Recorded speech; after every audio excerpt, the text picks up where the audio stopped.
Ассалому алейкум дӯстон, хуш омадем ба шабакаи мо. Дар навори имрӯза барои шумо тозатарин ва муҳимтарин хабарҳоро аз ҷаҳони ММА омода кардем. Моро бо лайку комментариҳои худ дастгирӣ кунед. Мо боша наворро оғоз мекунем. Дӯстон, агар шумо аз кам будани риш ва рехтани мӯи сар танқисӣ кашен, пас мо ба шумо ширкати шифофарморо тавсия медиҳем.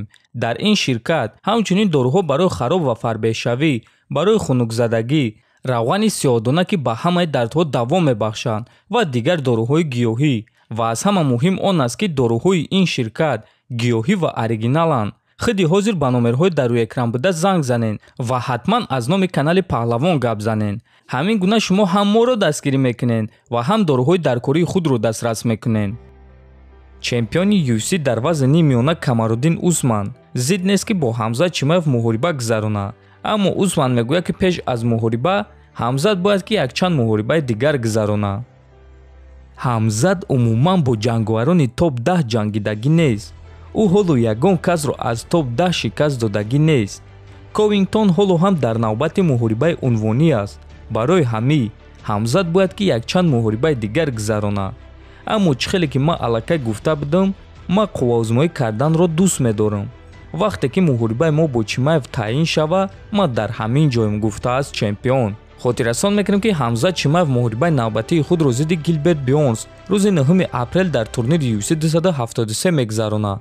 Ва дӯстон, хиди Чимаев низ ҳоло муҳорибаи унвонӣ талаб накарда истодааст. Чанд рӯз пеш хиди Ҳамзат гуфта буд ки аввал Бёрнсро шикаст медиҳад ва баъд бо ғолиби муҳорибаи Масвидал ва Ковингтон вохӯрдан мехоҳад ва баъд бо чемпион.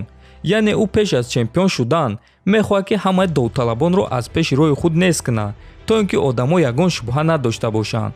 Ва дӯстон, ростӣ ман фикр мекунам ки дар вазни миёна ягона ҷанговаре ки ба Ҳамзат проблема сохта метавонад, ин чемпион аст. Ин фикри шахсии ман аст дӯстон. Ман фикр мекунам ки дигар ҷанговарҳои вазни миёнаро Ҳамзат мезанад. Топови ҷанговари UFC дар вазни сабук Ислам Махачев гуфт ки Дана Вайт дурӯғ мегӯяд вақте мегӯяд ки Ислам аз муҳориба зидди Досаноз отказ кард. Ман саҳарии душанбе аз хоб бедор шудам ва дидам ки Физиев ба бемории ковид гирифтор шудааст. Ман дар Калифорния дар истироҳат қарор доштам ва дарҳол ба менеҷери худ Али занг задам ва гуфтам ки ба UFC занг зан ва гӯй ки ман тайёрам ки ба ин муҳориба барам. Ва ман ба Али гуфтам ки як шарт дорам, як шарти хурдакак. Агар онҳо қабул кунанд, пас ман ба ин муҳориба мебарам. UFC ба ман занг задагӣ нестанд, мо ба онҳо занг задем. Ман аз Али хоҳиш кардам ки ба онҳо занг занад. Аммо UFC ин муҳорибаро ташкил накарданд ва ҳозир ҳама фикр карда истоданд ки UFC ба ман занг заданд ва ман аз ин муҳориба даст кашидам. Аммо мо ба онҳо занг задем, на ин ки онҳо ба мо. Ман як шарт мондам, онҳо розӣ нашуданд. Гуфтан намехоҳам ки чӣ шарт, аммо як шарти хурдакак буд. Ман ба Вегас рафтам, отпуски худро атминид кардам, аммо UFC негуфтанд. Боз такрор мекунам, онҳо ба ман занг назаданд, ман ба онҳо занг задам. Досанус мегӯяд ки гӯё ки ман $1 миллион талаб карда бошам. Аммо ин чиз рост нест, 100% дурӯғ аст. Ман $1 миллион талаб кардагӣ нестам. Авоиди Дана Вайт боша, ман намедонам ки барои чӣ ӯ мегӯяд ки ман аз ин муҳориба отказ кардам. Аммо чизе ки хоҳад бигзор ки гуфтан гира. Ман тайёрам ки бо любой кас ҷангам ва ман чемпион мешам. Ман мехоҳам муҳорибаи навбатии худро моҳи ноябр дар Абу-Даби гузаронам, гуфтааст Махачев.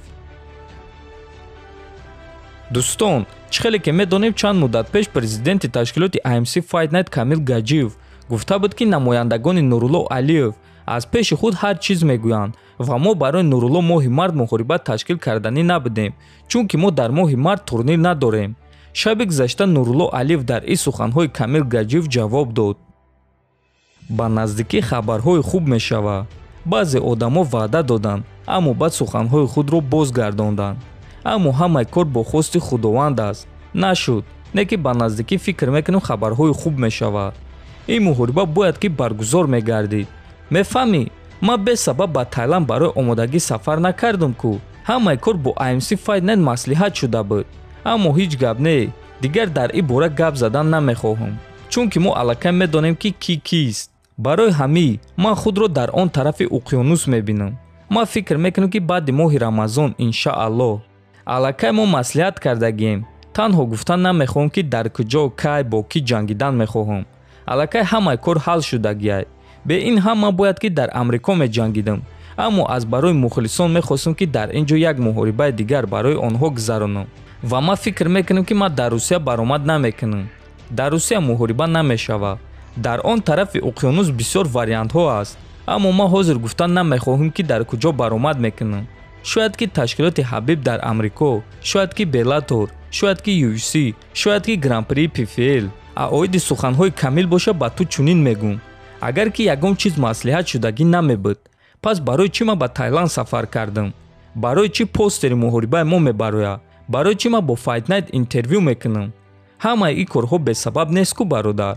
ҳама чиз хуб буд. не ки майлаш, ман дигар ягон чиз гуфтан намехоҳам. ман барои худ медонам ки кист. моҳи Рамазон иншаалло ба Амрико мерам. мобайнои моҳи Рамазон ба зали Сенфорд MMA гуфтааст Нурулло. дӯстон, фикр мекунам ки ҳама чизро худтон фаҳмидем ва ягон чиз илова кардан дар кор нест. мо ба Нурулло танҳо муваффақият орзумандем ва албатта ки қарори ӯро дастгирӣ мекунем. дар ҷое ки қадратро надонистанд, бояд он ҷоро иваз кард. дар канал обуна шавем, фикр ақидотонро нависен. то боздид хонободу сарбаланд бошед.